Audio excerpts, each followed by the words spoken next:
नहमदुहु व नुसल्ली अला रसूलिहिल करीम अम्मा बाद फ़अऊज़ु बिल्लाहि मिनश शैतानिर रजीम बिस्मिल्लाहिर रहमानिर रहीम।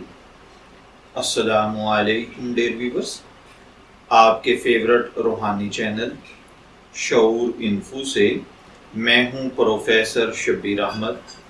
हमारा आज का टॉपिक है पित्ते के अमराज का रूहानी इलाज।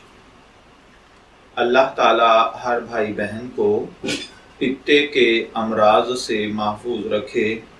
अगर खुदा न खास्ता आपके घर में किसी फ़र्द को, बच्चे, बड़े, बूढ़े को या किसी बहन भाई को पित्ते का मर्ज़ है, मुख्तलिफ़ अद्वियात इस्तेमाल कर चुके हैं, महंगे महंगे डॉक्टर्स को दिखा चुके हैं, लेकिन कोई अफाका नहीं हो रहा, तो आप ये रूहानी अमल करें।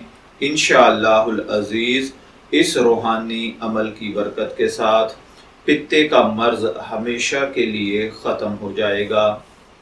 आपको जो अमल करना है वो सूरह बकरा की आयत नंबर 255 यानी आयतुल कुर्सी का ये वाला हिस्सा, अल्लाहु ला इलाहा इल्लाहु वल हय्युल क़य्यूम, आपको ये पढ़ना है 11 मरतबा अव्वल आखिर दुरूद पाक के साथ। 11 मरतबा आपने यही आयत का हिस्सा यानी अल्लाहु ला इलाहा इल्लाहु वल हय्युल क़य्यूम ये आपने पढ़ना है और पढ़कर पानी पर दम कर लेना है। और ये पानी मुसलसल 21 दिन आपने इसी तरह दम करके पीना है।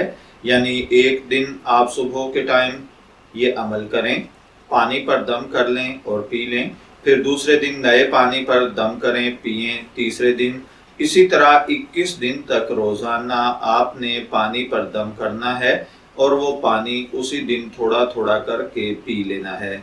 इंशाअल्लाहुल अज़ीज़ 21 दिन के मुतवातर अमल के साथ अल्लाह ताला आपके पित्ते के अमराज को ख़त्म फरमा देगा। मैं दुआ गो हूँ अल्लाह ताला हर भाई बहन को पित्ते के अमराज से महफूज रखे। इजाज़त चाहेंगे, फिर मिलेंगे किसी नए रूहानी टॉपिक के साथ। तब तक के लिए अल्लाह हाफिज़।